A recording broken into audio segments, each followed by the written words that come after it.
Excellency, Her Excellency, Hashia Alima Mahama. If you don't mind, can you please be on your feet to welcome Her Excellency into the house, into this amazing town hall meeting, this moment. And of course, our two young ladies dressed in the Afro regalia, leading Her Excellency into this room so that we can begin the town hall meeting.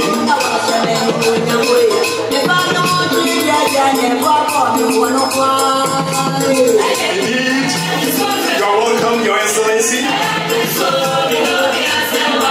It's so amazing to have you, and of course, displaying one of Ghana's cultural displays, the Adua dance to welcome you. You are very welcome.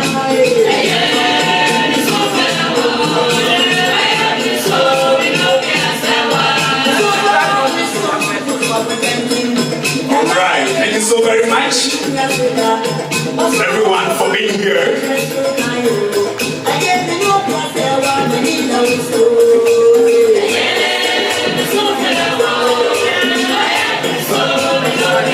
Alright, thank you so very much. Please, may we be seated at this moment.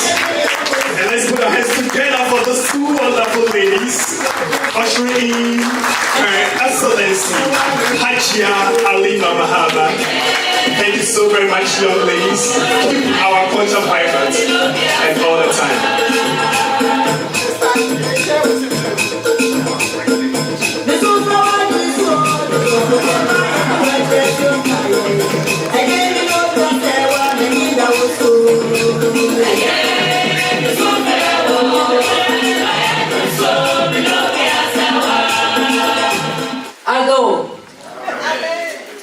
So when COVID-19 hit, physicians in our community took it upon themselves to invest in their community. So tonight, with the ambassador here, Her Excellency, please, we need your help. So please come and stand by this majestic doctor here. So the first award goes to Dr. Grace Toto. Woo!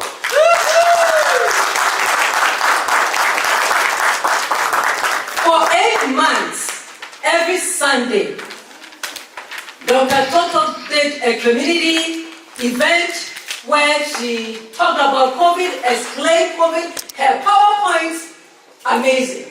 But she did teach us about COVID, and she helped us. So can you imagine, they said that in this country, time is money.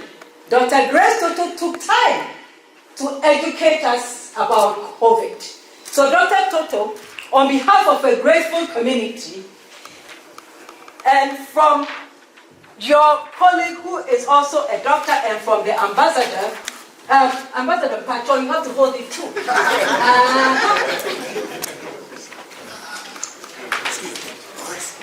So Dr. Grace Toto, you had to be at work today, but you decided to come and commiserate this time with your community. We are indeed a grateful community. Because of you and because of the Lord's grace, we didn't lose anybody to COVID in our community. We are indeed grateful to you, Dr. Grace Toto. Are you called? Let's say a few words. Yeah, sorry. For now, just say congratulations. Congratulations, Dr. Toto. Yes, Dr. Toto, thank you so much for everything that you did for this community, for the sacrifice, the selflessness, the hard work, the time, and the love, above all, that you have for humanity that allows you to do this amount of work. Thank you, and congratulations. It says, Ghanaians in Minnesota COVID Community Heroes Award presented to Minneapolis Clinic, Dr. Grace Toto and your husband, for your dedication during an unprecedented, that's a good English, an unprecedented and difficult time. Thank you so much.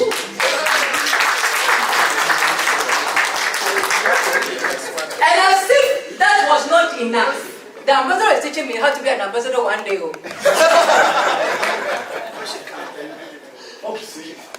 So, as if God knew. So when the COVID vaccine came to be, I have lived in Minnesota for more than 20 years. I talk a lot. I have a Somali friend. She said, Rosamond, you don't know Abena. She talks just like you. I'm sure you're an Ashanti too. I said, yes, I'm Ashanti. She said, you people talk like the same. So then, Khadija introduced me to Abena. So I invited Abena to Ganam's, one of the calls that Ganam did. And then, Abena told me that the COVID vaccine was here.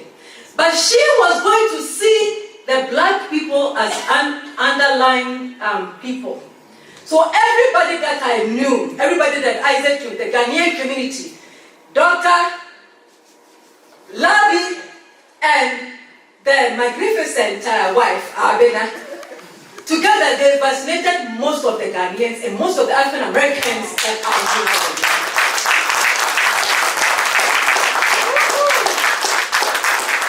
Dr. Toto and Abena work with about 200 volunteer physicians and about 100. So a lot of you were vaccinated by them, and thank you them, we are alive and well.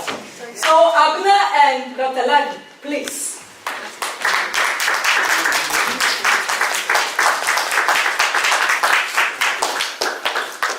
Abena, you look nice. Ghanaians in Minnesota COVID Community Heroes Award presented to Dr. Odom Labi and Mrs. Abena Labi for a job well done, for your dedication during the unprecedented and difficult COVID-19, and for you fascinating all the black and brown people, and of course the other peoples too. We just want to thank you. Our hearts are filled with gratitude. Moni ye, nyame shamote. We thank you, Dr. Betta, any Ambassador Monjie. Well, congratulations. Given my medical background, I know the sacrifice that it takes to run a medical operation. I know the sweat that goes into it. And like I told Dr. Toto, I know the love that it takes to continue to keep working even when you're tired. And so I wish you a big congratulations and thank you for all your hard work. Let this award be something that gives you more momentum to do more. And I pray that your practice gets bigger and bigger beyond the walls of Minnesota.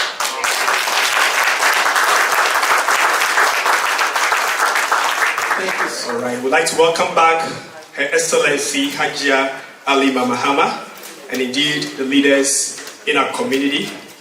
I hope the discussion obviously was fruitful and is there going to be more money coming in? I want to know something. I hope there's going to be more money in our pockets, right?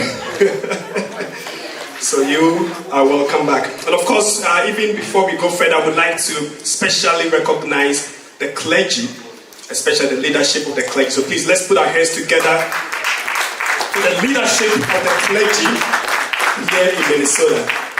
And anytime you see them, thank them, because they always pray for you. They always do. Even if they don't feel like it, they have to pray for you. So please, let's always thank them. I understand that President of Kumasi Club is also here, so thank you. And your entourage, as well as Kouman, the Fantiman Association, the Gandangbe, I'm not sure, but then of course, I'm just mentioning all these names so that we are specially recognizing these community leaders. Kwiapiman, and the Dagombes are here. So put your hands together. And I'm not going to go into that kind of, I know, so I'll leave that fight for you, okay? All right, so we are welcome back, and at this moment, I know we all want to hear from Her Excellency Hajia Alima Mahama. Those of us who were privileged enough today to be at the Books for Africa event, it was very fruitful listening to her presentation and how impactful books are to our continent. And again, I know that it's also going to be an impactful session to hear from her, to know what is going on, and again, how we can all be part of the development of our dear nation, Ghana. At this moment, I would like to call on the Vice President of the Ghana Association, our dear sister Eunice, to please introduce our dear Hajia Alima Mahama, Her Excellency, please. Thank you, Colin. How you guys doing? All right, let's limit the side conversations, please.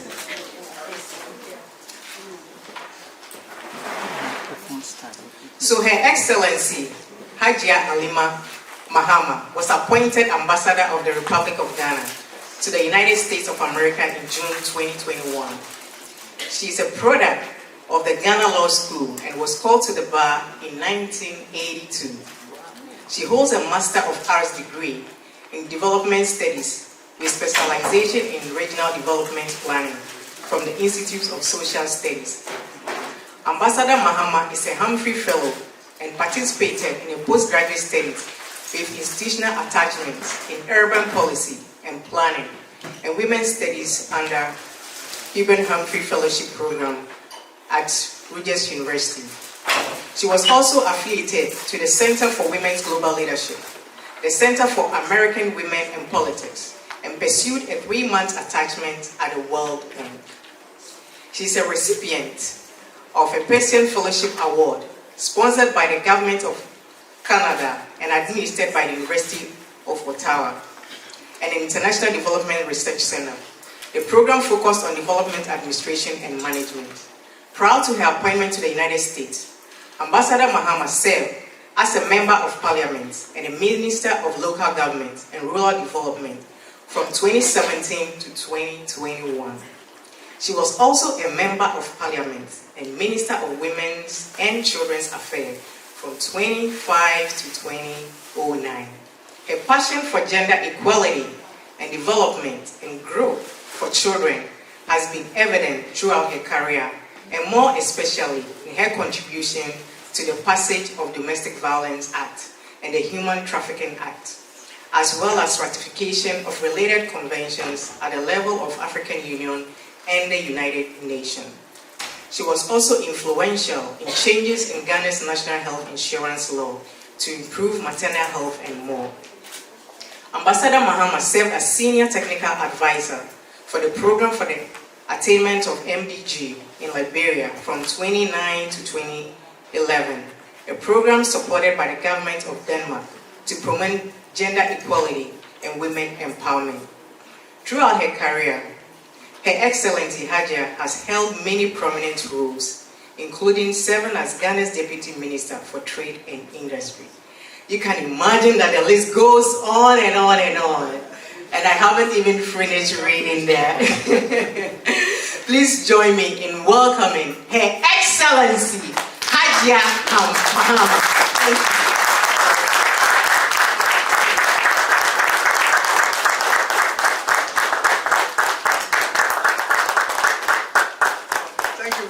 Thank you very much. The chairperson, thank you for that introduction. Detailed introduction. Thank you so much. The leadership of Ghana Association, opinion leaders, membership, and all Ghanaians, and my children and grandchildren, good evening. It's a pleasure to be here. As I indicated, I was invited for the Books for Africa event, and I accepted. Once I accepted, I said, I must also meet with the Ghanaian community, at least for you to know that I came, and it will be good for me to come and hear, oh, the ambassador was here, she's just gone. Don't be happy with that. I said, why did our sister or mother do that? So I thought it was important that I meet with you for us to see each other, and maybe there are some issues or advice you want to give me, give the embassy, then we'll listen to them and pick them. I have here with me the Minister Counselor for Political, Mrs. Laila Kiwot-Mills.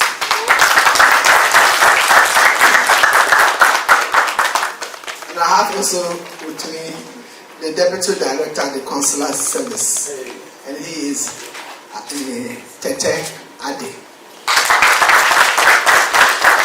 So all your passport and visa questions, I said I'm going. All the passport and visa questions, I don't want to go and the blows will be on me. Come. So they do the visas and the passports, so this come here to support them. So thank you very much for making time, especially on a weekday, Today being Wednesday, I know most of you are busy, but you've made time to come to meet with me. I appreciate that, and I want to say thank you.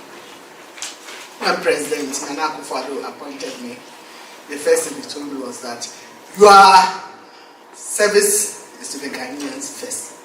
That's your priority. You should attend to the. That's why we're sending you to the US. So the service is Ghanaian first before all these bilateral relations and activities with the US government and the other countries I'm accredited to. So I know that I'm here for you, and I want to be in a situation that I will serve you. And for you to know that you have the embassy is yours, it's your home. And we need to provide services for you. And if the services there are challenges, you let us know and we'll support you. You've been here for some time. I will also encourage you to think about home and possibly investing back in Ghana. We are very much keen on our economic development. We have the social service challenges. We still have challenges in water, challenges in health, challenges in education. But we've made strides in education in terms of ensuring that there's free education for all in the basic primary, kindergarten, primary, and SHS. And it has increased the numbers of people who go to SHS because some of them would not otherwise have gone to school. There are still a bit of challenges in terms of funding, but we are working on that. But we need to pay particular attention to our economic growth. If you don't grow your economy, you cannot take care of all the services. It's when we have the money that we can take care of all our services, provide the infrastructure that we require, provide water to all our communities, provide power to all our communities, and provide quality education to everybody. It takes money. But how do we get the money? By growing our economy. How do we grow to our economy? Promoting production and export. Promoting production and export. So I will encourage you, if you know some businesses, business persons and investors here, encourage them and take them home to Ghana. We will facilitate that. The Ghana Export Promotion Center CEO was here doing trade promotion. He went to about 6 states, and he's indicated that if you get any group or anybody who wants to invest in Ghana, direct him to my center, direct him to me. I will facilitate the entry, get the person to register the businesses and be able to do something. And for America in particular, some of you have done well, especially the medical sector. They have set up good hospitals. If you've heard of Focus Hospital in Ghana, and it's providing excellent services. Some of you may want to go back home in your old age. And when you go back home, you want good health care. And some of you have insurance here. Oh, you can't hear me. Sorry. Some of you have insurance. So if you're at home and you can get good medical care, you can pay for it. So getting some of your quality medical persons here to look for funding, go home, established medical centers in Ghana is key. When you go back home and you are sick, you have access. You may have the money but not get good medical care. But if you go back and provide that medical care with what you have learned here, with your knowledge, with the rules and the management, patient care management and all that, people will pay for it and come for services. There are people who want to pay for it because many of you have come back home from all over. And some of you too are here. Minnesota is good in agricultural production and the value chain. You'll be able to come back and then, not necessarily come back, you can even be here, but organize at home, get the production going on, add value to the goods, and then export here. I was just telling the leadership that we have access to AGOA and the preferential trade agreements with the US government. And AGOA allows us to bring in goods, about 6,000 different products in different areas. And there are many areas that Ghana now needs investment in. IT, digitization is one area. Tourism is another area. You recall that we declared the year of return in 2018, or was it 2019? 2019. And thereafter in 2021, we declared beyond the return. So we want to follow up on that and ensure that that relationship brings some returns, especially in the area of economic growth. So we require your support, and you can do a lot for your country. We are just coming out of COVID. We are able to manage the COVID well. As in Ghana, we have less than 120 deaths.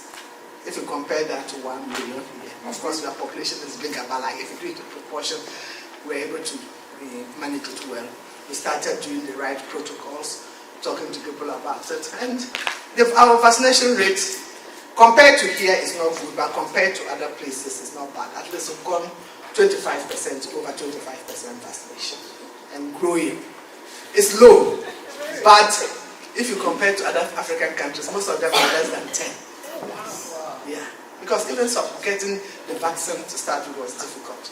We are grateful to the US government. They provided us about 10 million vaccination, and the rest we were able to procure. There was a time that even if you had the money to procure, you would not be able to get, because the big economies had already booked for them. So it was difficult. And people too in the communities have to be educated about the need for that vaccine and get them to it. The good thing is that in Ghana, a lot of families know about vaccination. We vaccinate our children, so they know about it. But still, there were some people who were a bit hesitant. But generally, it was a good activity. So, ladies and gentlemen, I think I'll be more useful if I pause and allow you to ask questions, and then we'll be able to respond. And if I talk, I may talk about things that may not necessarily be of interest to you, but if I allow you to communicate, ask questions, and then we will respond, then we'll be communicating more effectively. So thank you for making time to me.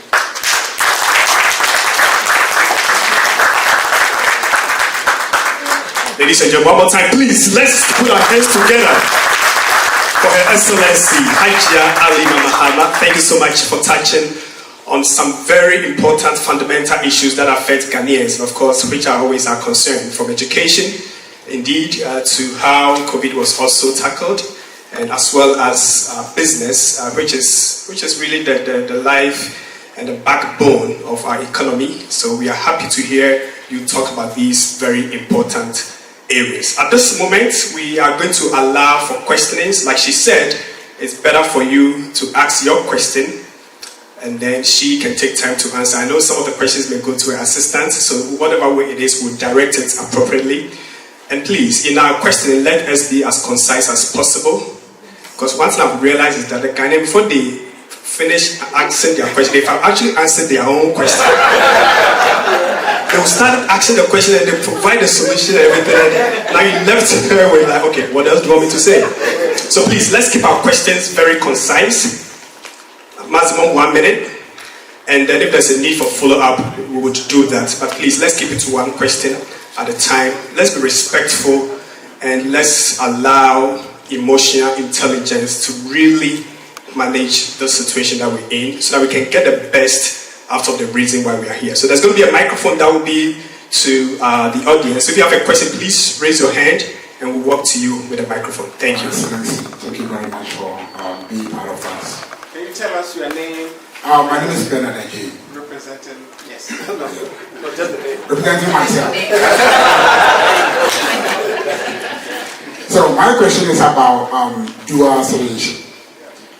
In May 2012, the Supreme Court of Ghana ruled that Ghanaians who are eligible for dual citizenship under the provision of the Citizenship Act 2002 Act 591 are no longer required to apply for dual citizenship and be issued with dual citizenship certificate or card. Now, that's what we know.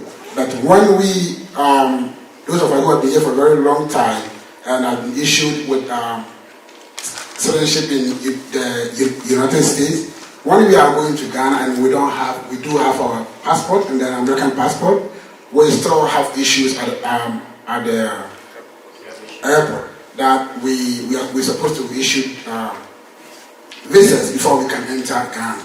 So my question is, what are you doing about that? Thank you. Okay, so we'll take, I think, 3 questions in a row. Is that possible? Okay, 5 questions in a row. Then so please, the next question, raise your hand, your name, and we'll bring the microphone to you. Your Excellency, thanks for joining us in Minnesota. My name is Papa Bing. So my question has to do with the protocol for getting a Ghana passport. So we have 50 states and there are 3 locations. So I don't know whether there are plans to expand the locations, and which are the locations and what's the process. I'm glad that your visa and passport guy is here. So if you can tell us, is there a PDF document we can look at, step by step? There are issues about phone calls not being returned. When you call, you're on hold for a long time. I get it, we can do the bathroom, but in this environment, we have to just flow what this environment wants. The second question has to do with the national ID card. What's the process for a Ghanaian living outside Ghana wanting to get a national ID card? Is there also a step-by-step process that you can get it done instead of making phone calls, trying to call classmates, trying to look for somebody in the ministries to get it? Is it possible you can just sit on a portable device and even do it in your restroom? Nobody knows you're in your restroom, but if you have a portable device, you can do it wherever you want to. That's the base of my question. Yeah. My name is Dr. Kofi Mensah. I have 2 questions. Ambassador, I think I heard you talk about having one particular person responsible for the diaspora people like us, who want to bring our talents to help the development of Ghana. Maybe you can tell us a little more about that. Question number 2, I know a person who wants to manufacture shea butter, build a factory to manufacture shea butter and export to the US and other places. I am helping him on the technical side of things. Would the Ghana government help this individual when it comes to capital to get this business going? The person is Ghanaian. Ghanaian that lives here, lives in North Dakota. No, I mean North Carolina. Okay.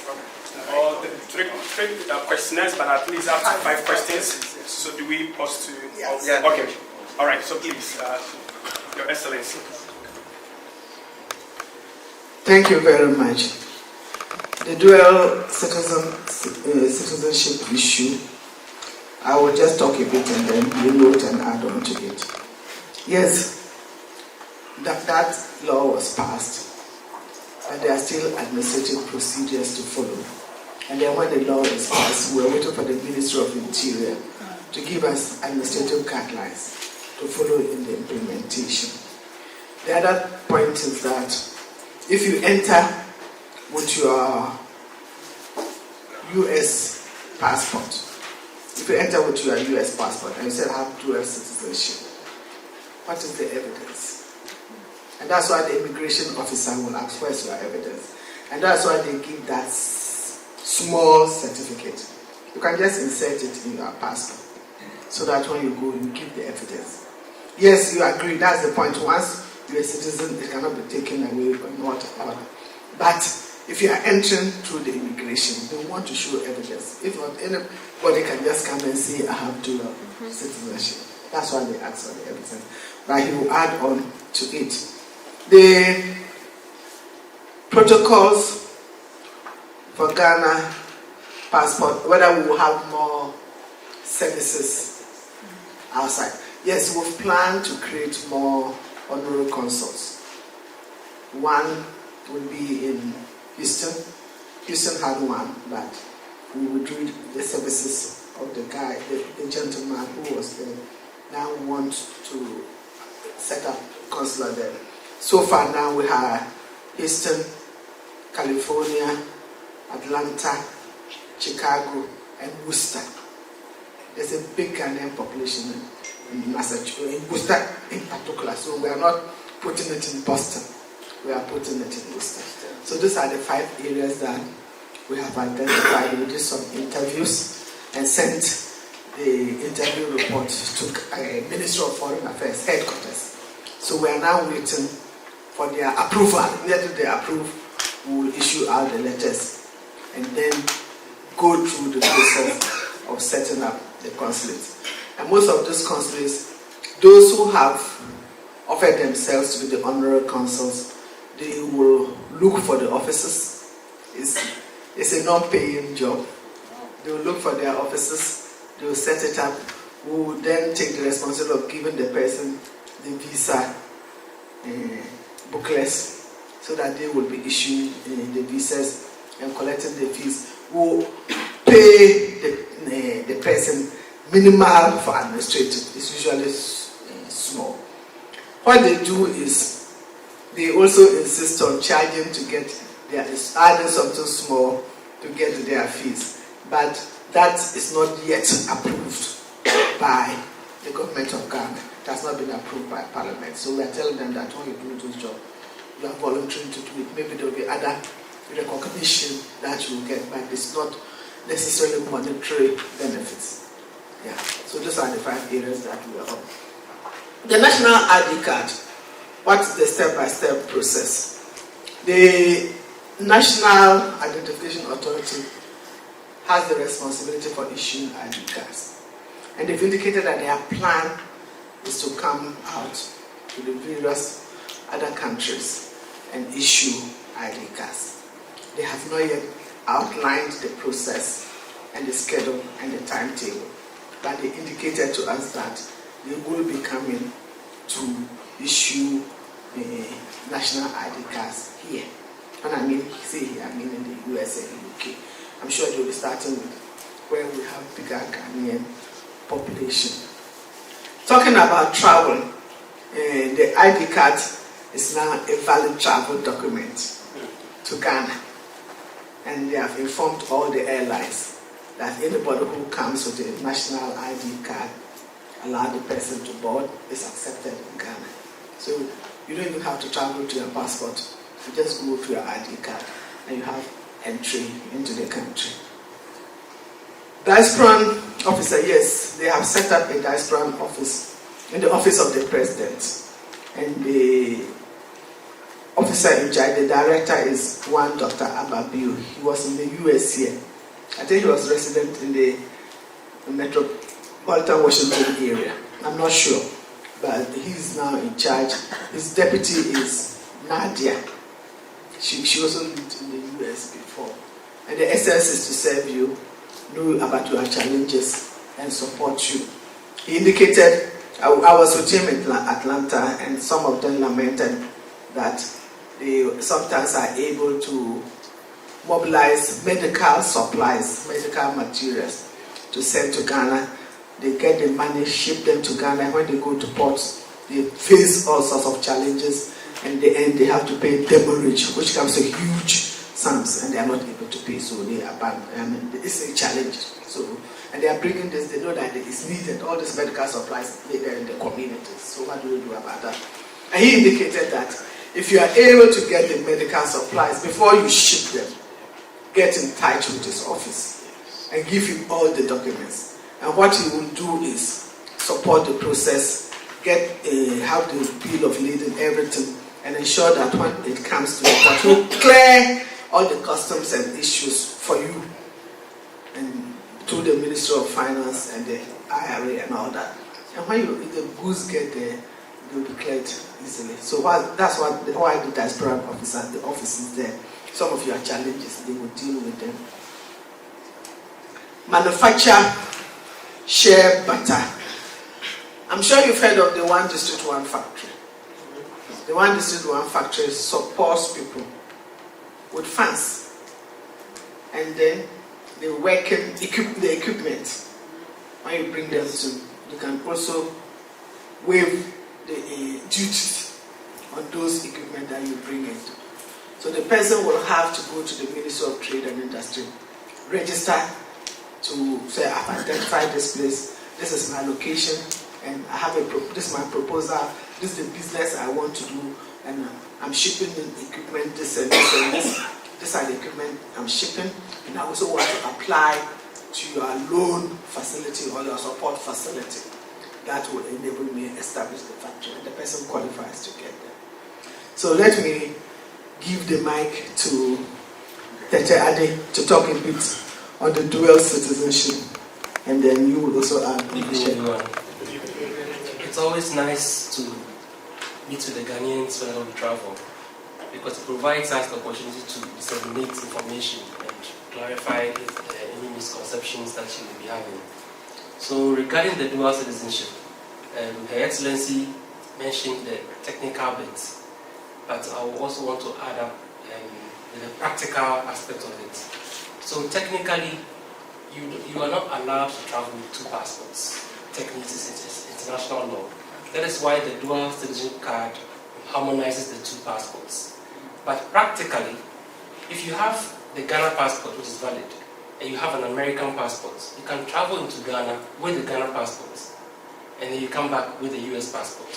Technically, it's not allowed, but practically, that's what is being done now. So whenever I meet with Ghanaians, that's what the advice I give. So we always entreat Ghanaians to renew their Ghana passports. And that brings us to the next question, the processing of the capture centers. As Echi rightly mentioned, the honorary consuls that will be establishing will be given the mandates to capture and then also issue visas. On our part, we also engage in outreach programs. So in a place like Minnesota, with Echi's approval, if you have about 100 people plus who have applied for passports and are unable to travel all the way to DC, which is, a big deal, we would take our equipment and then come here to capture you right at your doorstep. Some of you may even have passports that are handwritten and may not even have the documentation to even travel. So that's why, with Echi's permission, with the numbers, because of course, if there are only 20 people who have applied, it will not be logistically appropriate to come here or wise to come here to capture only 20 people. So the greater the number, the more sense it will make for us. And then with the Ghana card, of course, Echi has mentioned that. Yes, our man here also talked about instructions for guidance with the passports. There are instructions on the website currently that give the guidelines on how to go about the passport application. We are also trying to create a video to place on the website, both in English and in, of course, the popular language, Akan, to explain or to guide people on how to go about it. There is also an online chat box. But unfortunately, with that one, the time you can chat with them is limited. You have to look, they're not based in the US. So you have to look at the GMT timing if you need to chat or if you need assistance with your passport or visa application. So I'll stop here, and then with more questions will come more answers. Thank you. Or import things into Ghana. And I know Dr. Welcome. Dr. Kofi Mensah did mention that there's a friend in North Dakota and she's gotten a company in Ghana and trying to bring shea butter. And was it? He's trying to build the factory. She's trying to build, yes, the factory. In Ghana. In Ghana, yes. To tell you the truth, you can build the factory in Ghana. I did, that's why I talked to Her Excellency.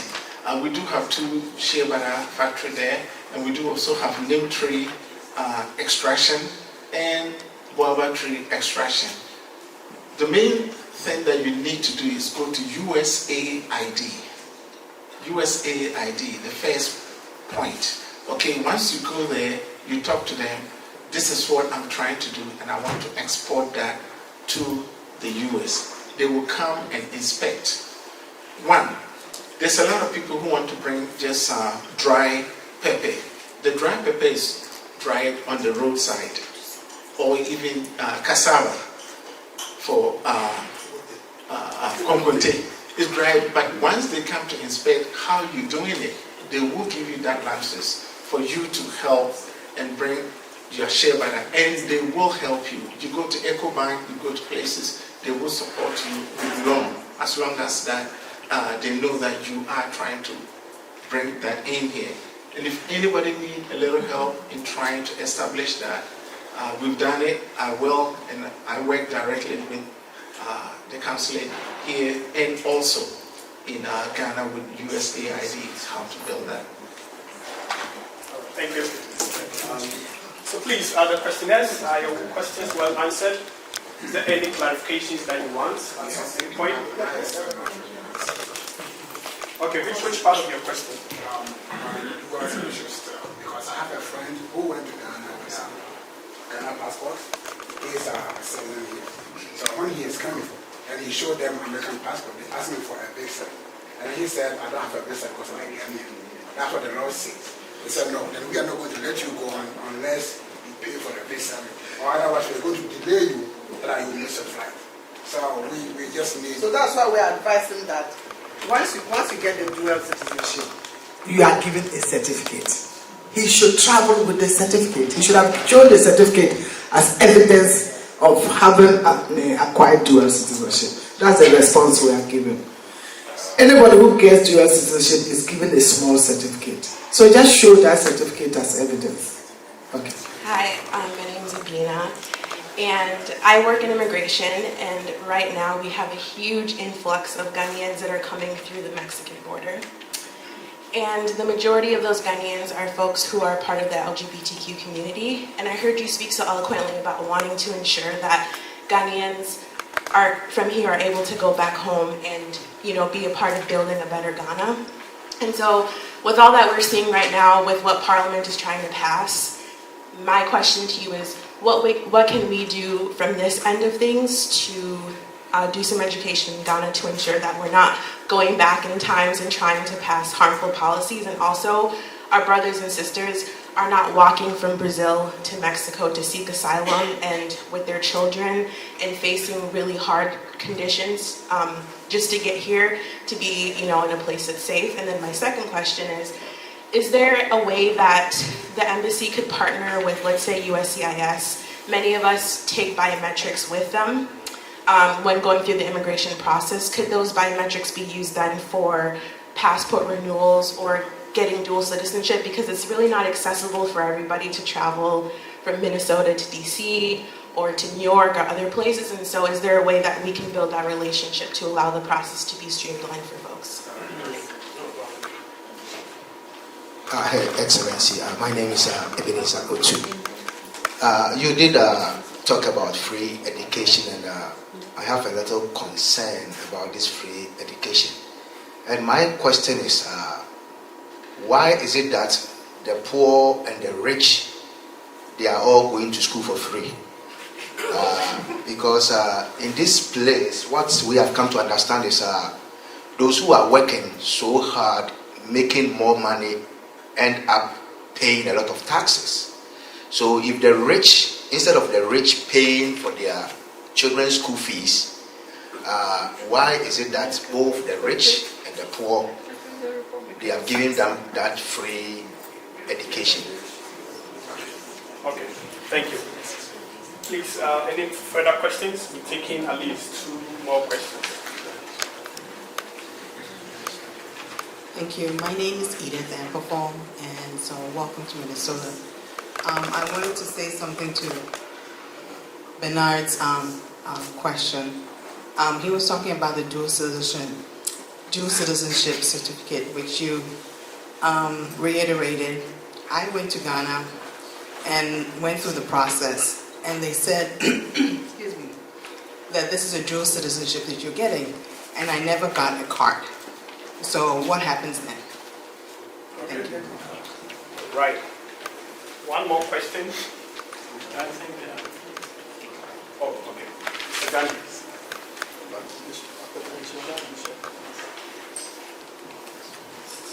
Thank you. My name is Peter Gandhi. Mine is not too much of a question, but it's a something that has been bothering me for a long time. Can you raise up the mic? Yes. It's something that has been bothering me for a very, very long time about Ghana. We all know that everybody has some element of politics in us. So, having said that, my political party in Ghana is called GHANA. That's my political party. Ghana. Now, to go further, Ghana has been independent for how long? 64 years? 65. 65. Okay. There are certain things that I keep wondering why it still prevails. When we became independent, our name was Gold Coast, right? And it was changed to Ghana. We've held on to that up to today. And I think everybody is proud of it. So, why is it that we still keep some of the vestiges of colonialism? Why do we still keep names? When I'm talking of names, I'm not talking about individual names like Isaac and whatnot. But I'm trying to talk about names like the regions that we ascribe to the regions. We have a place called, I'll start with Central Region. Why do we still call that place Central Region? We all know, if just a quick perusal of Ghana's map, and you see that that part is not Central Region of Ghana. So, why do we still call that place Central Region? Yeah, it's been bothering me for a very, very long time. If you look at it carefully, you will see that the Central Region of Ghana is in Kintampo. Okay. So why don't we know that people in the Central Region are Fantis. So why don't we throw to them? Why don't we table it to them? Yeah. Why don't we ask the people of the Fanti area to choose an indigenous name that suits their Fanti? We know Fantis are smart. We know they are strong, they are beautiful, they can cook. Yeah, so why do we still call the place Fanti Central Region? No, hold on. I might not have this chance again, so I'll talk. So, it is not only the Central Region that I'm talking about. My name is Tetegani. I come from Dodua, so that is in the Greater Accra region, right? Yes. Every indigenous person from that area is either a Gan or a Dangbe.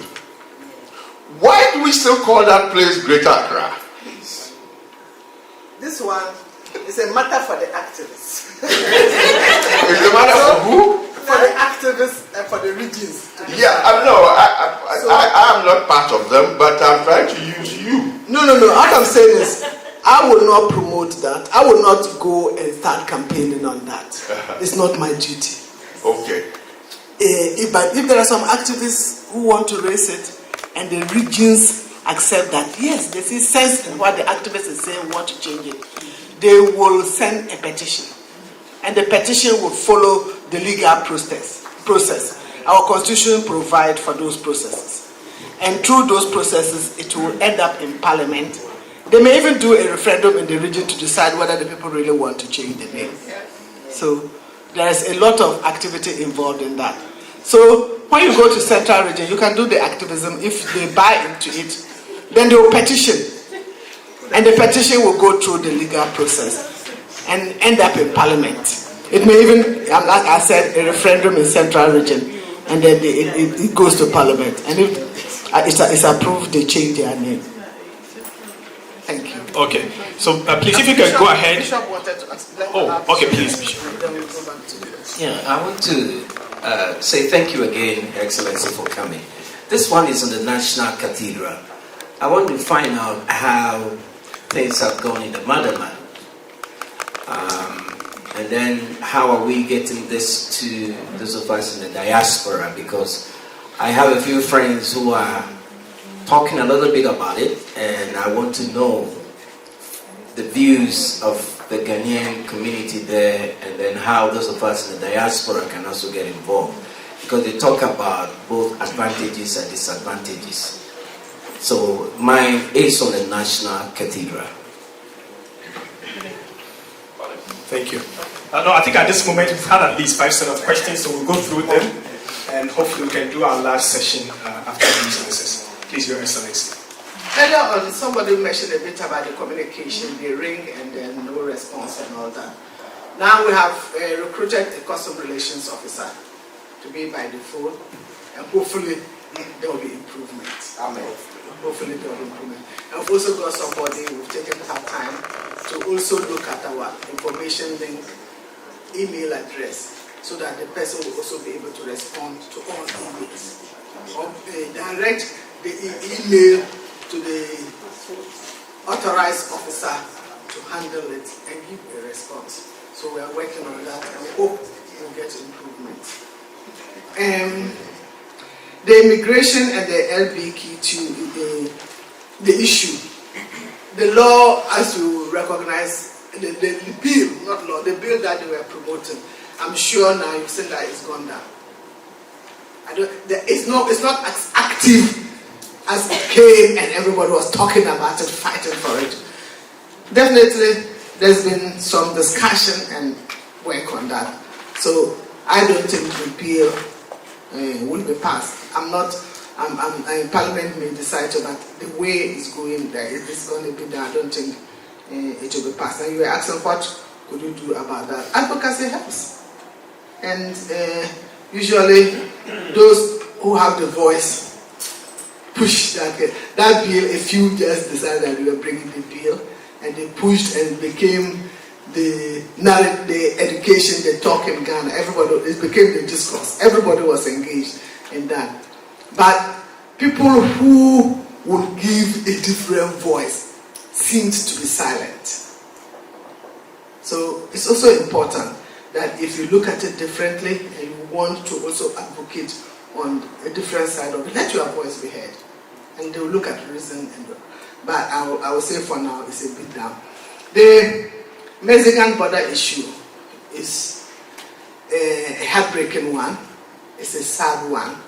And the bottom line is growing our economy so that our people will be able to get jobs and be also stay within the country to look at, if not going through all this struggle with their families. It's heartbreaking. And you also know diplomacy. I cannot decide that the US government should go and bring the Ghanaian citizens across the border. Don't tell me I'm going beyond my limits. So there's areas that we can talk to. We have a political counselor there. Do you have anything? You can also take on that and talk a bit on that when I finish. The free SHS. No, first of all, biometrics and security issue. It has to be a national policy to look at. We want the US government to be taking data on Ghanaians and passing on to us. Do we want to engage private company to be engaging to be taking data on Ghanaians and passing on to us? I've had a question to talk about this before, and they sort of told me that there are security implications. So it's a policy that has to be analyzed and looked at. How do we do it? I recognize your point. For you to get her from Minnesota and come all the way to DC for the capturing of your details is quite expensive. And we should be able to make it easier for you. That's why he's talking about. We at the mission have decided on our own that we will do outreach programs. And those outreach programs, at least if you have about 100, then economically it makes sense. Because if you are going to bring about 6 people plus the machines to come and just do 20 people, will be accused of causing financial loss. But if it's more, then we can argue that, look, these are Ghanaians and we're able to do 100 instead of about 20. So from the embassy level, this is the areas that we are working on to support. Free SHS, the poor and the rich. When you decide on the policy and you want to disaggregate, you run into challenges. when you do policy for a population. In the US, the public schools, do they say that rich people, when you bring your children to public senior high, you should pay because you are rich? They don't do that. Everybody is treated equally within the but everybody is treated equally within the public school in the US. They do not discriminate to say this will pay, this should not pay. If you do that, your policy will not pay to start with. And don't forget, the rich people sometimes send their children to the US and England to go to school. Some of them will not even send their children to the SHS in Ghana. And some of them also pay. The private school system is still there. The fact that we have free SHS doesn't mean the private school system. Some of them would also prefer to send their children to the SOS and other private schools in the system. Yeah. So that's the situation. It's a policy issue. You cannot do the policy on the basis of discriminating against ABC. How will you even look at the issue of rich? What line are you threshold? Are you going to say these people are rich, these people are poor? It's also complicated. So it's just a straightforward, and you do a policy. The policy is meant for the generality of the population, and you work on it. Thank you. Now the National Cathedral. The National Cathedral. These days, there are so many transformative documents. There is this book written by Adadivo and some other people. They are all looking at the basis that the way we are separating politics and religion may not necessarily be right. We should be able to look at, have your religion, think about God, and invite God to help you in the management of our affairs. If you look at the dollar, sometimes I say the dollar is becoming stronger because of those words on this. In God we trust. The dollar is written in God we trust. And look at how it's growing.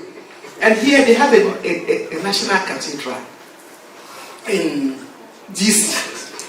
All their eminent persons, their funerals is conducted at the National Cathedral. To start with, we do funerals for our eminent persons at the State House, open park.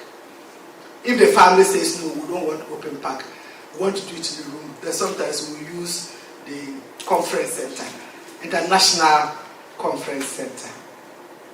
We should be able to put up a fitting cathedral for our country for different purposes.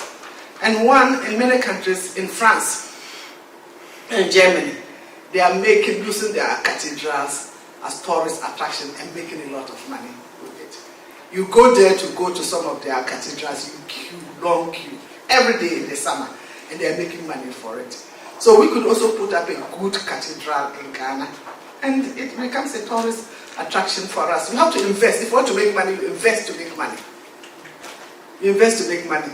When people talk about Ghana, property tax, I say yes, we can do property tax, but we have to invest in developing the software, in numbering the houses, in getting street names, do all those work in line properly, have a software for billing, and have a software for analyzing the bills and all those things before we can get. We always have to invest. So let's invest in that, and it will become a tourist attraction, and we'll get something.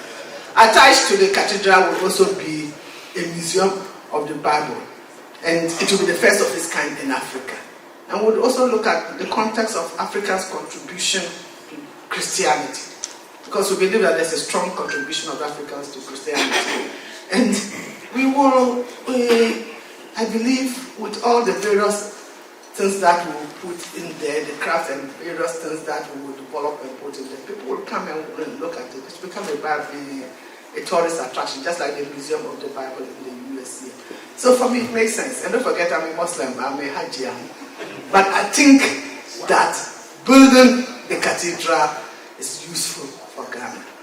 Ghana, we tend to know the value of everything, the cost of everything, but we don't look at the value of it.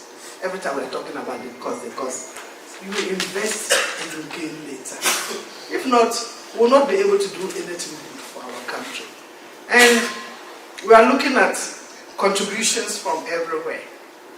So Bishop, in your congregation, if if you can encourage them to contribute.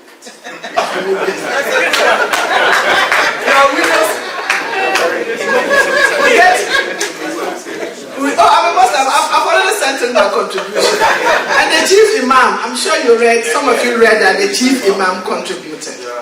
It's nice, and they will have it a good center, good cathedral, respectable one for our country. It has a national character.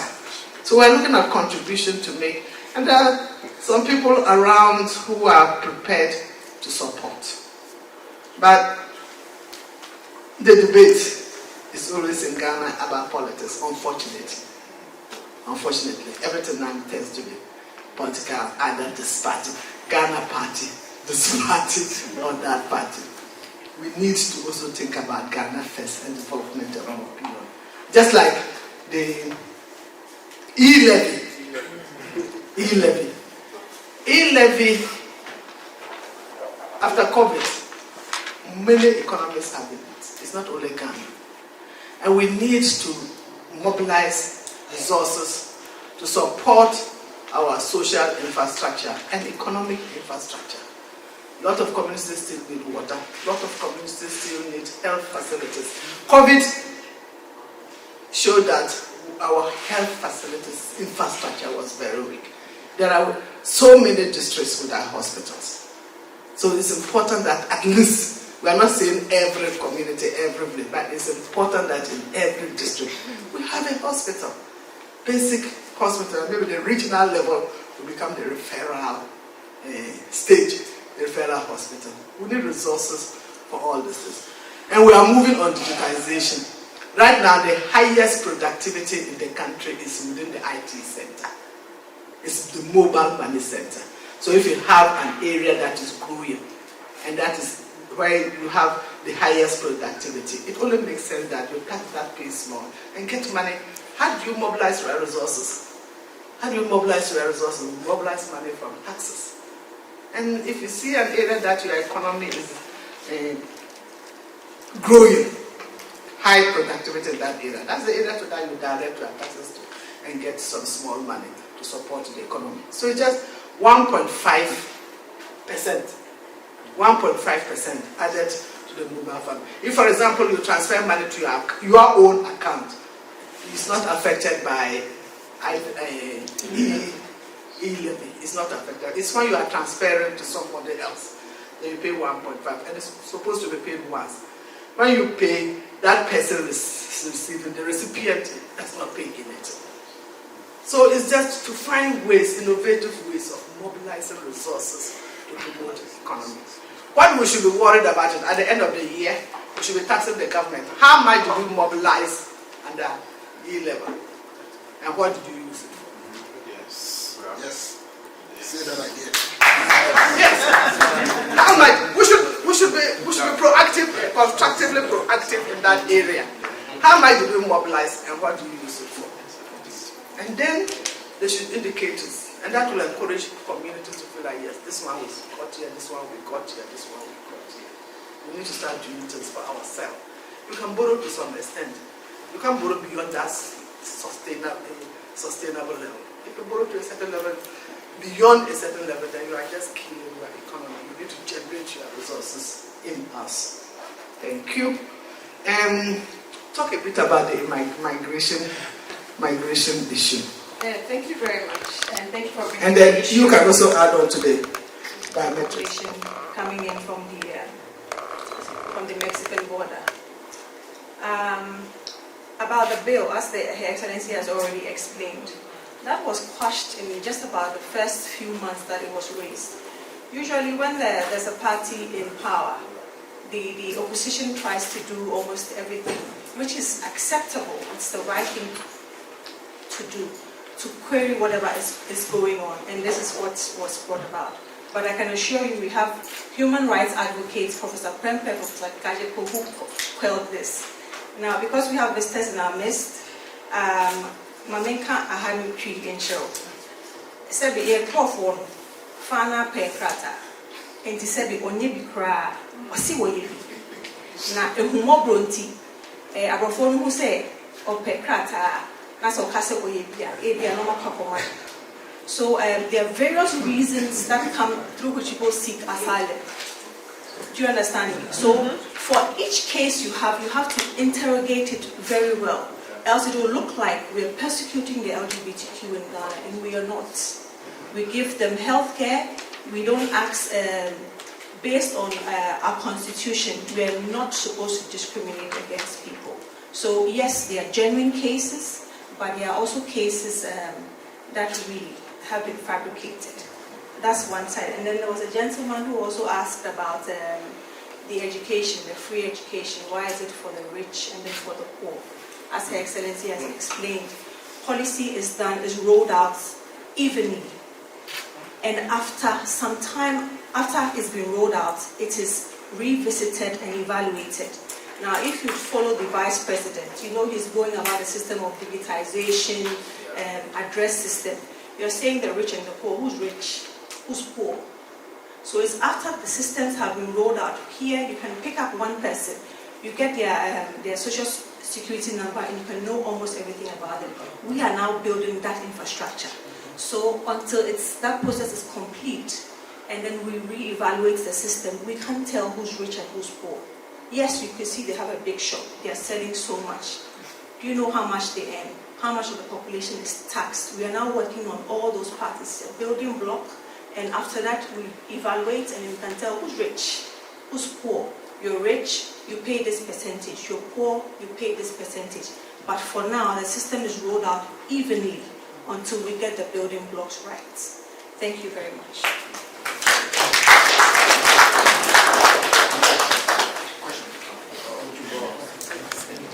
Okay, so we've taken the next, and I believe the last session of questions. So we can have 5 questions. Hopefully, we get 1 question from each person so that we can spread that. Okay, actually, yeah. We said it was good. We said it already. Oh, man. All right, so please, let's take a question that we can pass it on. Thank you so much. Hi, my name is Ekuya Mensa, and this question is for us people here in diaspora that we like to go to Ghana, doing certain projects, so we go often. And we've also had our vaccination. We've done booster. Now you have your card. When you're going for the Ghana visa, they let you take a picture of the vaccination card to mail with your particulars to get your visa. Now the question that I have for Her Excellency is, in the coming back, in Ghana we don't have to do the COVID test anymore. But coming back, we are required to do the COVID test within 24 hours. Coming back to the U.S. And coming back to U.S. So my question is, Her Excellency, do you have a way to contact the U.S. office and say, if a person has had so many of the vaccine done, is there any way that they can say, okay, if you show your card and you have the 4 vaccination on the card, they should let you go? Because 24 hours. I went to the US in March. When I was coming back, I didn't do that. Yes, you know. I went to Ghana. Coming from Ghana to here. I was not required to do it. That we came. Her Excellency, we came in February, and coming back in February from Ghana, we have to go very early in the morning and do the COVID test. Now we're going back, we're doing a project in Ghana helping our elementary school at Ejuso. That's why my husband and I were going to go back in 2 weeks. Now our children want to come for a little bit, 10 days. Now when they are coming back, they all, including the 7-year-old kids, and they all been vaccinated. So my question is there any way you can contact the U.S. office and say, if the person has the vaccination card, I have it in my pocket and I show it to you, you don't have to do the COVID test. And it's 24 hours. You have to do the COVID test in 24 hours to come back. All right. So I'll come to you. Your name, your question. Hello, my name is Felix Propi, and thank you for coming to Minnesota.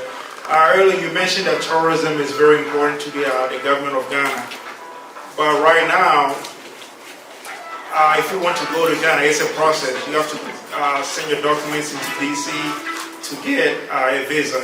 So is there any talk about doing a visa upon arrival, like many African countries, when you show up? So if I have a friend who next week is available, they want to go to Ghana, they can just go to Ghana and just get visa upon arrival at the airport. So is there any talk about changing the policy where we should be able to do that? Thank you, Your Excellency. My name is Della Azuma, and my question has to do with, and I'm trying not to make it political, but somehow I think it might be leaning towards that. And it has to do with wastage or waste of things in Ghana. There have been instances where I went to Ghana myself in 2019, found this huge set of public housing that was built by the previous government and was completely left in the bush and unattended to. There were images that were shown of hospitals that were built, fully furnished with equipment that were left unattended to, MRI machines, a whole hospital built with facilities for medical professionals, and everything was left unattended and was just sitting there and nobody cared about it. I strongly believe that Africa is so much endowed with a lot of resources. We've had independence now for 65 years. Why are we still so much depending on the Western world? And even in terms of that, the little that we have, we are not making the effort to manage them and to make sure that we also come out of this issue of dependence on the Western countries. And a case in point to kind of finish my question is Rwanda. Rwanda is right now becoming kind of like a star of Africa with all the development that they are doing. With so many things that they are doing just based on the resources that they have in their country. So my point is, if we go and borrow money as Ghanaians, build infrastructure, leave it in the bush for whatever reasons, maybe political or otherwise, I don't know, and then go around and turn back and borrow money, how are we managing our resources that we have? Okay.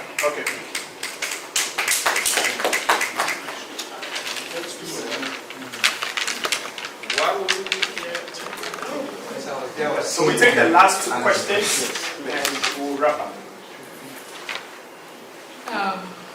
Hi, my name is Nakosia Griffey, and I have a question. This question is purely political, and I'm a member of NPP, so I think I'm in the right position to ask this question. It's on corruption. Corruption in Ghana. I think NPP came to power. One of the reasons why NPP came to power was on corruption. We were accusing the previous government on corruption, and I think about 60% on our campaign was about, NDC is corrupt, NDC is corrupt. Now we are in power. As I'm saying, I'm a member of NPP.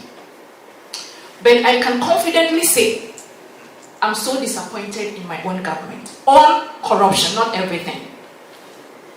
Because, like, when you go to Ghana and you go to any office, anything that you have to do, you have to put money. The person can be an executive director of that company. You have to pay something before that thing has to be done for you. Everything in Ghana, land, housing, everything that you can think of. And it's our own people. When I went to Ghana last year, I was so disappointed. Honestly, Ajia, my mother, I was so disappointed. What is Akufo-Addo, our daddy, doing? What are the measures that is being put in place to check these young guys that are in all these big positions, and within 6 months, 1 year, they all have mansions. Everywhere you go, in East Legon, everywhere. What are the measures? What is he saying? We are not seeing anything about the corruption that we can pay for. What is he doing, Adia? Please answer this question.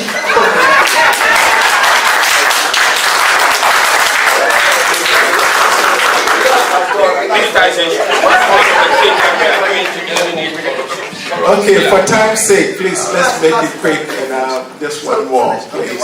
All right, my name is Steve from London. I had 2 questions, but I'll cut it down to 1. So throughout the day, you've mentioned economic growth in Ghana, but you've also used the phrase investment as well as contributions and support. And when I think of investment, I think of a return. When I think of contribution or support, I think of philanthropy, right? So my question is specifically on investment, something that your diaspora population can get some kind of return on. Looking ahead at this next decade here, obviously we can all tell that the U.S. economy, can you hear me? The U.S. economy is in some type of a bind. The global economy is in some type of bind. But if you look in a bind, you know, yeah, we're going through some tough times. If you learn anything from the 2018 recession, it's that during hard times, there's areas for opportunity. And as someone that doesn't really pay attention to the Ghanaian economy, the opportunities I'm going to be looking for are right here in this country. So what I'm asking you is to provide some insight into what sectors you feel like the diaspora population with some capital can go back home and invest versus support. One last question.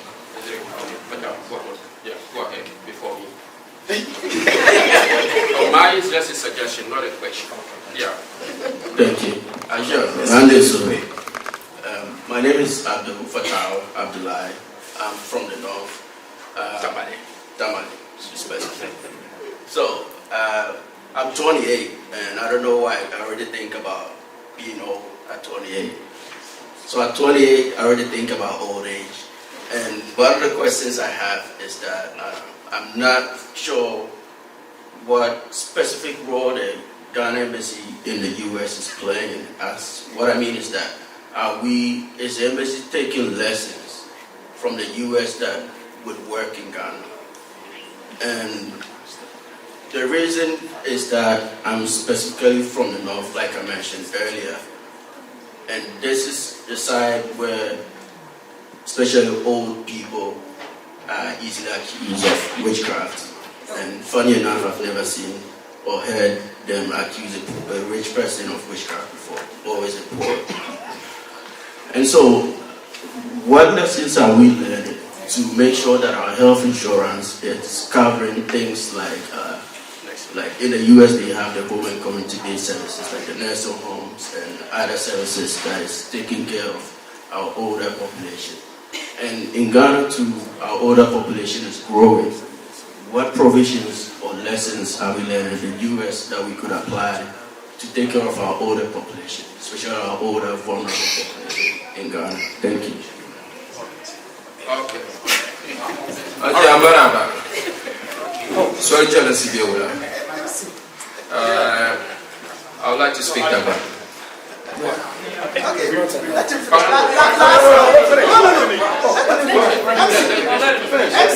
Okay, by popular request. When I call for you, just take it. I just want jealousy. No. Okay, it's just a suggestion or maybe addition to what you said with regards to the maybe avoiding financial loss to the country, or maybe you being accused of financial loss. If you are to maybe carry all your gadgets from DC to Minnesota in order to maybe people to have access to renewal of their passports or maybe application of visas, why don't you resort to e-visa as other countries are doing? Countries like Turkey or Kenya, mention them. Why can't we resort to e-visa, which we can just sit in our comfortable beds to apply? That's it. Great question. Please, let's put our hands together for Hassan. And for that wraps up the questions. We apologize because of time. Would allow Her Excellency to answer the questions, and I would move on from there. Thank you.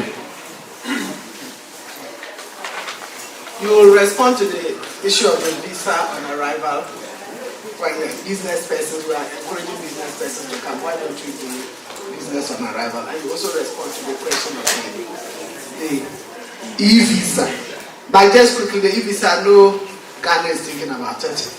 And you have to do some studies and some analysis and get the correct support to do that. So it's not out of the box thinking about it, but we need to prepare before we get there.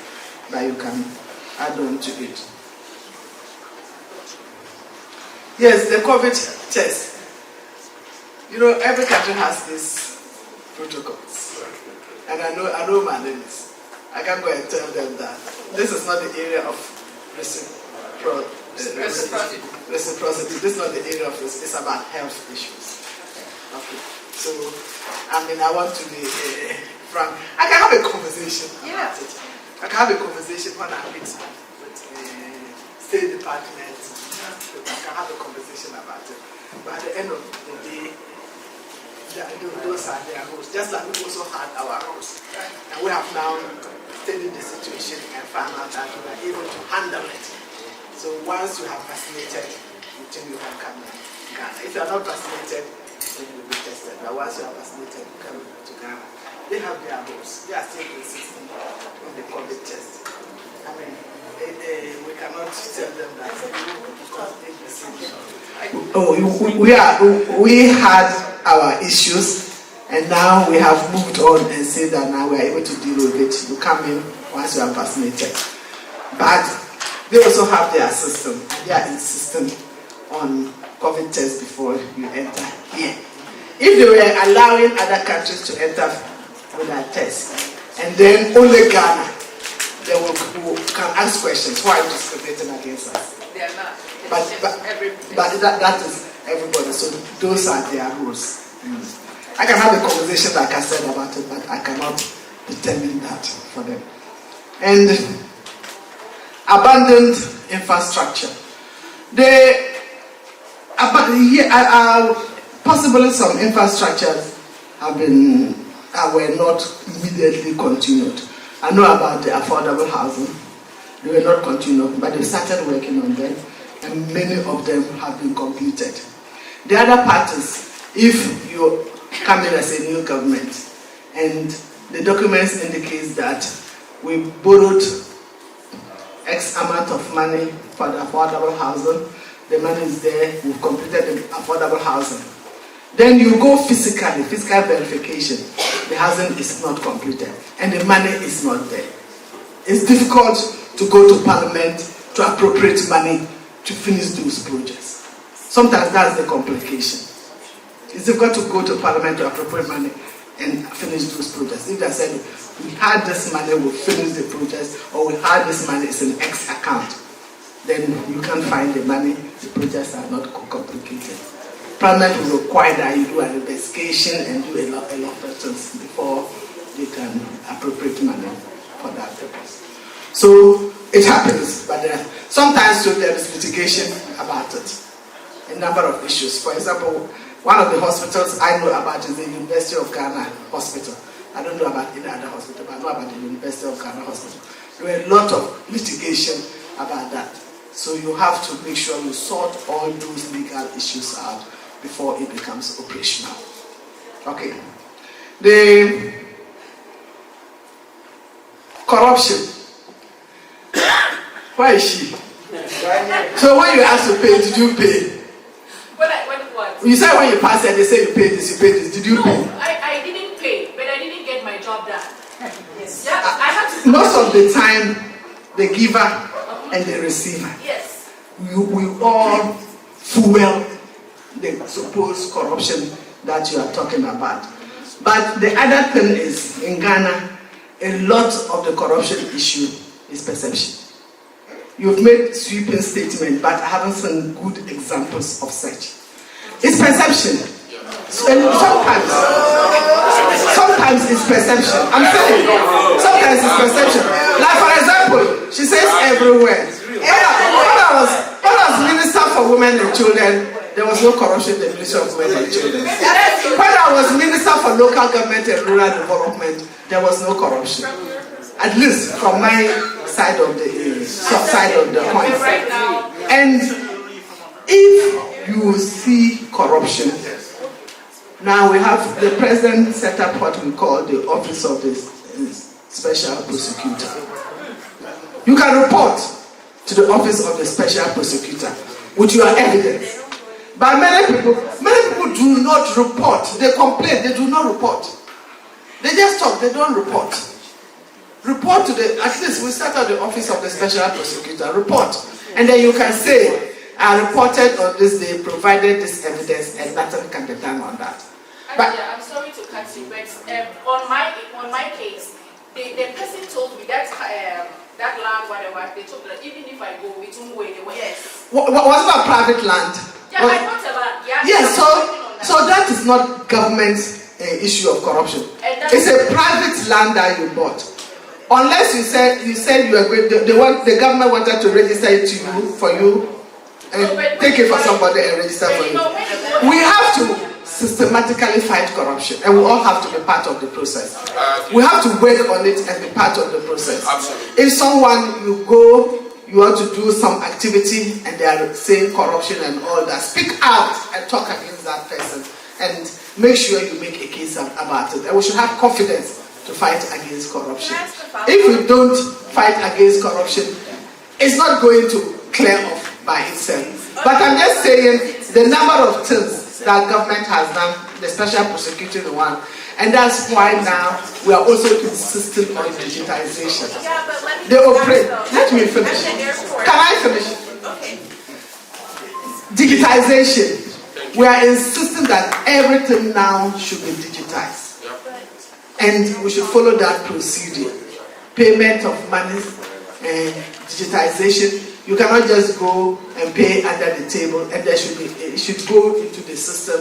And now even we are linking the Ghana card with so many, with your internal revenue number, that's the TIN number, linking it up to with your insurance, so that we develop data on those persons. For example, if you say somebody has built a house and you don't have data on the person, you don't have data on the economic prospect of the person, it's difficult to effectively prosecute that person.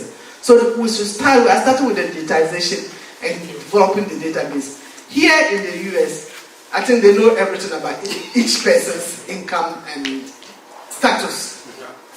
But we don't have that data. We don't. So that's why we are insisting on digitization and building the data and ensure that eventually we work at it.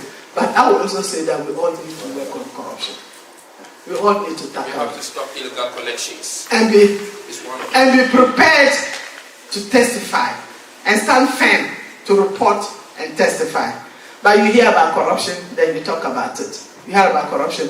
When we're accusing NDC, I don't want to go political, but when we're accusing, you make a specific point. Make a specific point and let the president look at it. You don't say corruption because we want to increase bring about E-level. Then you say, oh, the government is corrupt, so we won't accept E-level. What is your evidence on that? So we need to be able to present cases and get the cases prosecuted.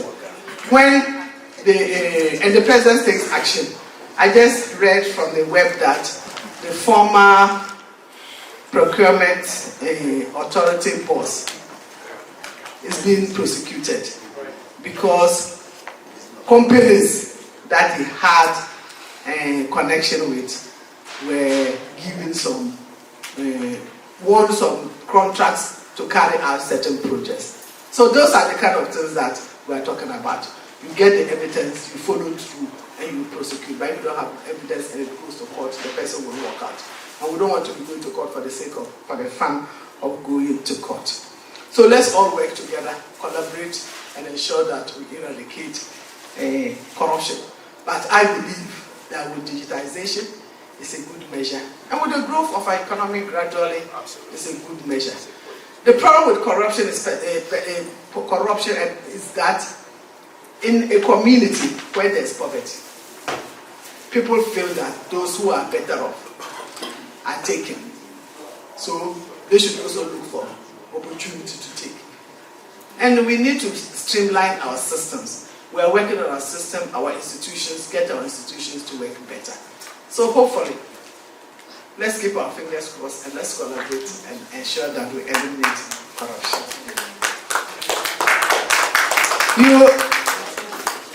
You asked about investment areas. The Ministry of Trade and Industry has identified 10 areas for investment, and they call them anchor industries to invest in. And other ministries too are collaborating to support. Foremost is the area of agricultural value chain production and processing, adding values to whatever agricultural produce there are, because we have markets for them. You add value, you make sure you produce it in a quality manner that it will not be disqualified for the health issues, sanitary issues. It will not be disqualified for those issues. So you look at the agricultural production area. But when you are investing in that, you also make sure that you have the raw material base. So sometimes some people set up factories, but they don't look at the raw material base, and they are not able to keep their factories moving. So you look at the raw material base, ensure that you get people who will buy the products, do the gathering of the product for you to put in your factory. So agric is in almost every field: cassava processing, shea butter processing, most of the oils processing, agricultural food is there, pineapple, canned fruit juice.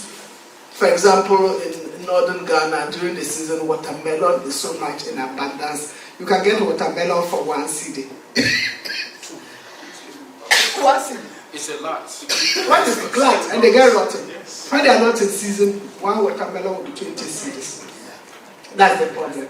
So we should find a way of preserving them, cutting them, find a way of preserving them, and doing rice, brown rice, all those issues are things that we can sell. Then the health sector. Now a lot of people from the West African sub-region come to Ghana for health service. So if you have good health facilities, they will come. When we had the heart surgery unit, all over West Africa, they were coming to Ghana to have their heart surgery issues of their heart matters addressed. So health sector is one area that Focus Hospital, I hear there were doctors from here that went and started. It's going on, it's working well. So I believe health sector is another area. Government has also indicated that we want to promote skilled personnel, technical education, supporting tertiary colleges based on technical skills. We call this STEM, science, technology, and engineering, and those other subjects. So tertiary education in that area, government will help facilitate that process. And tourism industry, from catering to the hotel facilities and transportation. Tourism industry is an area that you look at the whole value chain and see where you can fit it. So these are some of the few areas, but there are a lot more. I can give you the lot more, especially the 10 areas. And now with the one district, one factory. If you come to Ghana, you want to establish a factory to support the economy, you go to Ministry of Trade, tell them, yes, I have this proposal, I want to do ABCD in this location. Ministry of Trade and Industry have support packages for that. One, for equipment that you are bringing in for your factory. They will make sure that they work with you to get the taxes waived on the equipment. And they can also provide capital for you to start the factory. It's a loan though, but at minimal interest rate, and over a long period, so that you work to pay that. And they will also provide technical support in that regard. The textiles area too is growing. Textiles and garments is also another area. I know a company in Ghana called Do the Right Thing. They linked up with a company in the US here, and they export polo t-shirts, 4-ton containers every 2 days. Whoa. Yeah, to the US, and they are doing those type of things. The last one is before I hand over for you to deal with the others. National Health Insurance. National Health Insurance, they have a discount rate for the elderly. The elderly, they don't pay as much as everybody. A good discount rate for the elderly. Sometimes the elderly can even, beyond 70, you can even get a free card to go to hospital. You don't have to pay for it. And the National Health Insurance. And free maternal health. And I'm glad to say that I worked on this when I was Minister for Women and Children to ensure that the National Health Insurance put in free maternal health care so that if a woman, to encourage women to go for antenatal care and postnatal care. So once you are pregnant, you go to hospital, you are registered under National Health Insurance and you don't pay anything for the care until you deliver, when you deliver to free postnatal care. All right. But the thing is, why would I encourage you to go for visa and arrival if I know I can give you a visa in DC or in New York? But like you say, the process, the agency. So what I know is that New York does 24 hours. Visa and arrival exists. If you are able to get onto the flight and get to Ghana, they will give you visa and arrival. But the airlines generally don't allow you to board. But we know some people who have also been able to board and go. There's another alternative. You can find a sponsor, whoever is inviting you in Ghana or a family member, to go to the Ghana Immigration Service and then get the visa arrival for you in Ghana. So it will be sent to you by email, you print it out and you'll be allowed to board the flight to go. But then know that you'll be paying almost twice what you have paid at the embassy. You understand? So either you go to New York for a 24-hour service or come to DC for a 5-day rush service. Or you take your chances with the visa arrival. By the time you even find somebody to do the processing for you, your 5 days or your 24 or 72 hours would have even been up. That's visa arrival. But it exists. We give visa arrival in Ghana. But the mission will not stick its neck out and say, oh no, you can go. We won't say that to you. But it exists.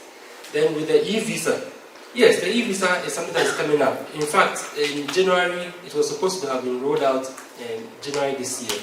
But there's a different company facilitating the e-visa, where from their system, all applicants who want visas would have to come to the embassy to do fingerprint for visa.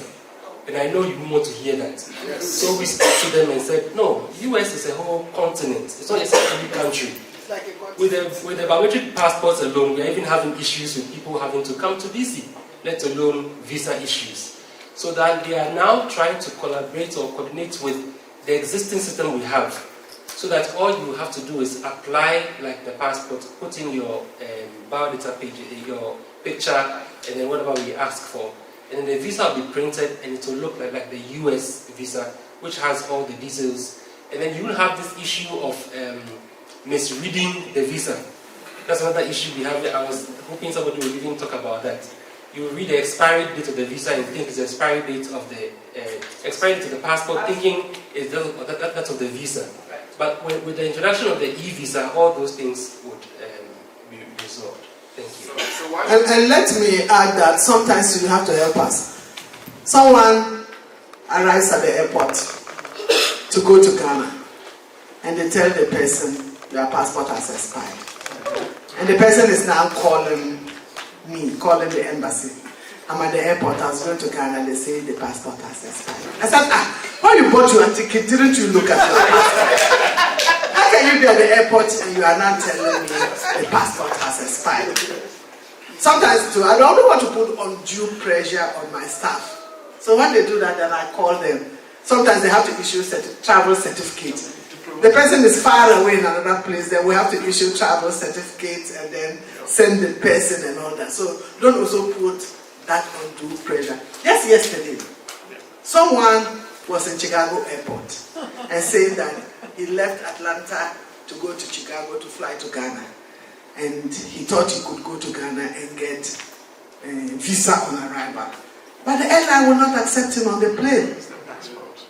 The airline will not accept him on the plane. I said, before you tell yourself you are going to receive visa on arrival, you should get the immigration officer to send you a letter to say that you will be given a visa on arrival. Because the airline too does not want to be saddled with unnecessary expenses. If you go and you are not allowed into the entry into the country, they have to bring you back. So sometimes too, you have to help us. If this person has spent 1 day, he was talking about New York doing 24 hours. Which we do 24 hours. When there's emergency and you want a visa within 1 day, we can give it to you within 1 day. So if that person had emergency from Atlanta here and said just 1 day, just as he was able to call me from Chicago to say they said he will enter the plane. I don't work with the airline. What can I do about that? Then you put on this. So let's work and support each other so that we have everything moving fine. We've come to the end of questions, so we have some visitors here. Would we want to recognize them? Yes, so thank you. We know there are still maybe some questions, but as we can see, she's really Her Excellency has taken her time to go through a whole lot of questions together with her aides. And for that, I think they deserve a hand of applause. Please, let's put our hands together.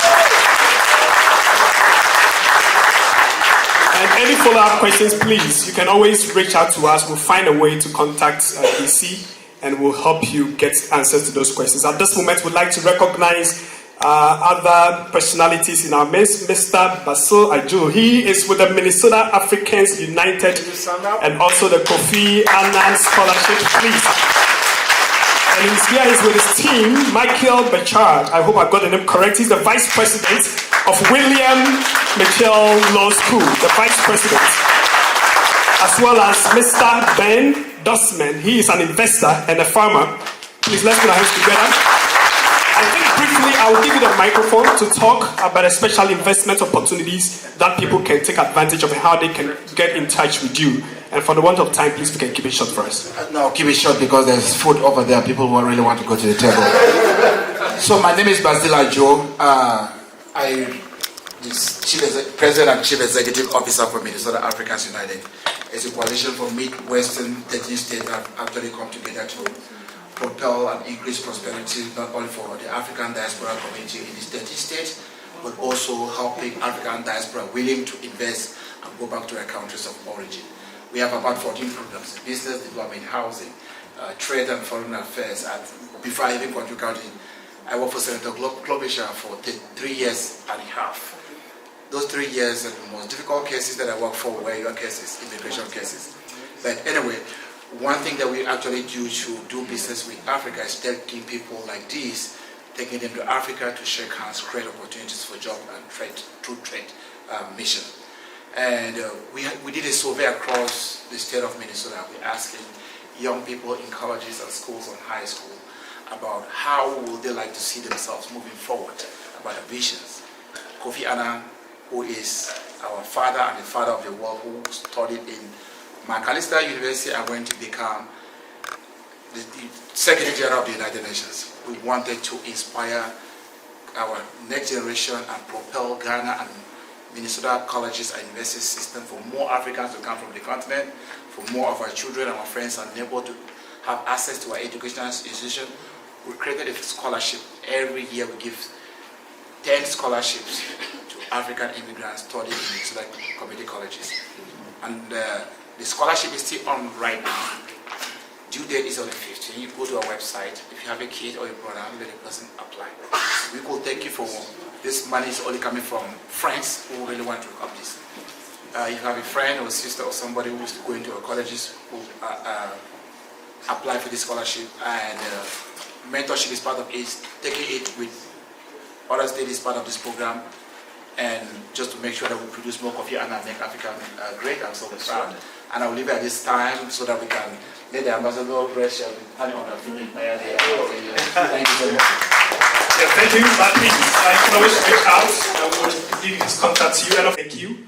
And even as you make your way back to Washington, we wish you the best and, of course, a safe journey back home. One more time, ladies and gentlemen, let's put our hands together. Wow. And to right, we say thank you for the wealth of knowledge sharing with us. and clarity in your expression. I want to say thank you to the President of Ghana and, of course, the executives, Madam Rosemont and everyone. We say thank you to you. Thank you to all the sponsors of Pedestal, the partners. Dependable Care, thank you for providing this space for us. Please, let's put our hands together for Dependable Care. And also, thank you so very much.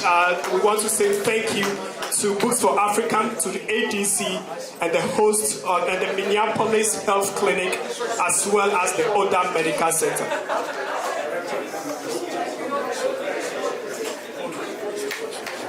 Yeah. All right.